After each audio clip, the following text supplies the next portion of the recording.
Hey everybody, welcome back. My name is Ilse Zamarripa and this is the Worldspace. If you are new to my channel, I am an actress and I'm a 3D animator who works for games, movies and TV shows.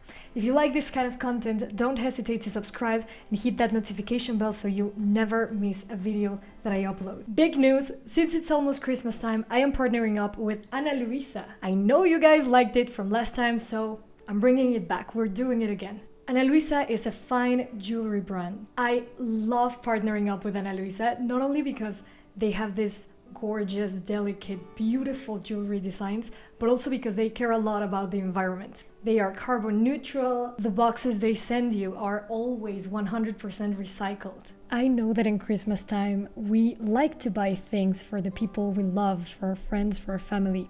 But I want to remind you guys that according to the World Bank, the fashion industry is responsible for 10% of all the carbon emissions, more than all the international flights and shipping combined. In 2020, Ana Luisa became carbon neutral, counterbalancing the entirety of its CO2 footprint. Ana Luisa has lab-grown diamonds, which go against the cruelty of mining. They use the best noble metals, so their quality is exceptional.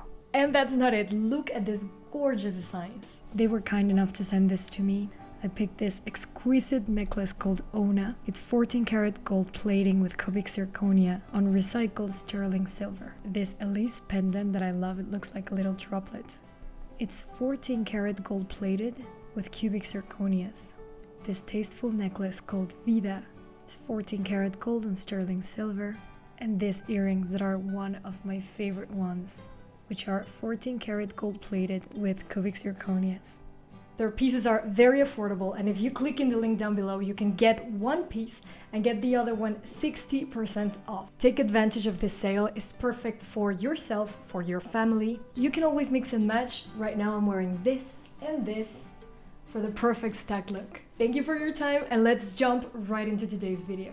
Today I want to talk to you about something that you guys have been asking for a long time. And that is, like the title of this video, all the problems that there are in the industry. The animation and the film industry are beautiful, they are so much fun to be in, but they do represent a big challenge for artists. Mostly when we are starting, when we are trying to get that first gig, and those first years in the industry can be very harsh, very complicated, chaotic. So I want to talk to you guys about those first level jobs, those junior positions that are very hard to obtain, maintain, and that come with a lot of challenges. Let's talk about those challenges. Let me remind you that if you want to talk to industry professionals once a month live with me, you can go to my Patreon account. Thank you so much to everybody who always supports me and appreciates my content and want to form part of this community. In the next few weeks, we are gonna be talking to feature film animators, so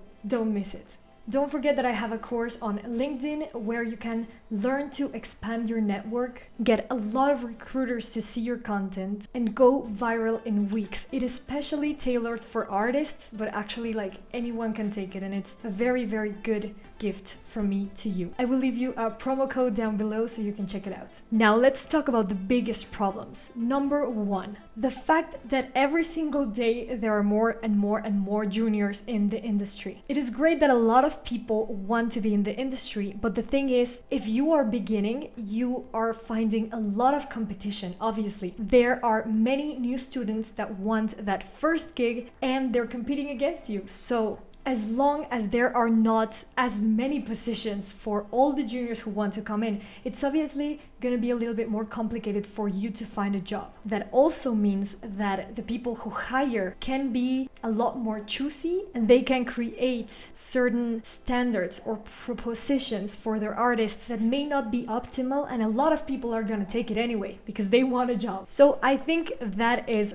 right off the bat the first thing you face. But if you have a great demo reel, then you can do much better. I do have a video on how to make great demo reels, so you can check it out. Number two is the amount of hours you're gonna have to put in. I have talked about this before, and there are different requirements for different branches in the industry, okay? So for example, if you are going to work on TV, you're gonna probably have to put in certain hours to finish so many seconds of animation in a week. That can be pretty stressful. You can have a very fast pace, but at the same time, sometimes there's not a lot of overtime. If you're working in VFX, you are gonna have a lot of overtime probably, and the client can change their mind constantly, so you're gonna probably go back and forth.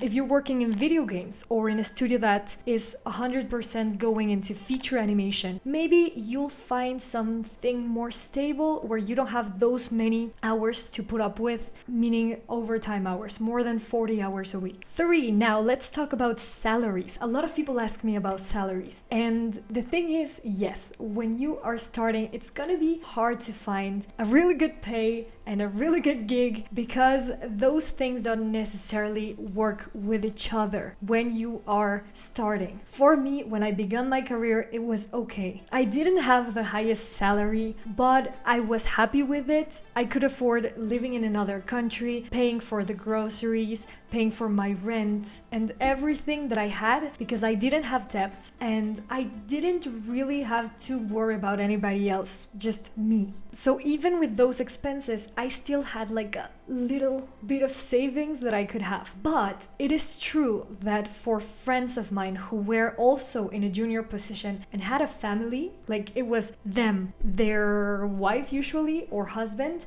and 2 or 3 kids, and they were all living in a little apartment, and they were living abroad, same as I was. It was really hard for them because you're not getting a huge pay and you are responsible financially for others. That can be a problem for you. So always make sure that the money, the amount of money they are offering you matches the quality of life you are gonna have. And also you gotta understand that in the beginning you kind of have to fight for it. And later, the more and more experience you have in the industry, you're gonna find better things, better options, companies that are gonna want to offer you more money because they find that your level of expertise deserves that merit. So it becomes better and better with time, trust me, but it does take a few years to get there. It's not that simple, it's not that easy. And the 4th problem that you're gonna probably have to face constantly are the short contracts. Oh my god, that's so frustrating. That happens throughout the whole film industry. I am an actress as well, and I sometimes work for a movie, for example, and I have like a 4-month contract or a 5-month contract, and that is really harsh because you know that after that contract, what are you gonna do? You kind of have to constantly be looking for something else. And when you are working abroad, that represents a huge challenge because, for example, apartments, you can sometimes not find a lease that's less than 1 year. They want to rent you an apartment for 1 year, and if you don't have a 1-year contract, then what are you gonna do? Sometimes you can get fired in the middle of that contract, or sometimes companies are gonna tell you, okay, we want to extend your contract, but for like 2 weeks. How do you explain that to the person who's renting you an apartment? All of that becomes chaotic, frustrating, but it's the same throughout the film industry. If you find something that's a little bit more stable, maybe for example, as an actress or as an animator working for a series, then you are probably gonna have a job constantly throughout many seasons of the thing that's being produced in the studio. Or maybe you're working for a studio that has a lot of opportunities so they can keep you longer. But again, with more experience come longer contracts. Studios are gonna want to have you longer if they realize that your level of expertise is something that really matches what they want. So don't get depressed, don't get angry, it's normal. I know that sometimes in some countries it can be horrible. Like the work situation can be very hard. And I'm telling you that coming from Latin America, it is complicated, but you can always find better opportunities for yourself as long as you develop a great set of skills in the area you want to dedicate your life to. All this aside, the animation industry and the film industry are really fantastic. You get to experience so many fun things. You get to show off all the things you make. You get to transmit a lot of emotions, and I feel that's wonderful about what we do. So don't get discouraged. understand it is a process, it's a natural thing that we all have to go through, and it will get better and better. Like if you're already like 5 years in the industry, it's gonna be way simpler than if you are starting. So keep being strong. If you like this topic, don't forget to hit that like button. Please subscribe to the channel, that really helps me. Don't forget to go to Patreon, and thank you everybody who's supporting my content there on Patreon. These are the official producers of my content, so thank you guys so much. I hope you find this video useful, and let me know in the comments down below if you have any suggestions. So before I say goodbye, don't forget that you can go to the link down below, get Ana Luisa jewelry, one piece, and then one other piece at 60% off. I got my discount coupon down below, so don't forget to check it out. And keep making art, you beautiful artist. Ciao, Merry Christmas. So meanwhile, the dogs keep barking. Who let the dogs out? Who?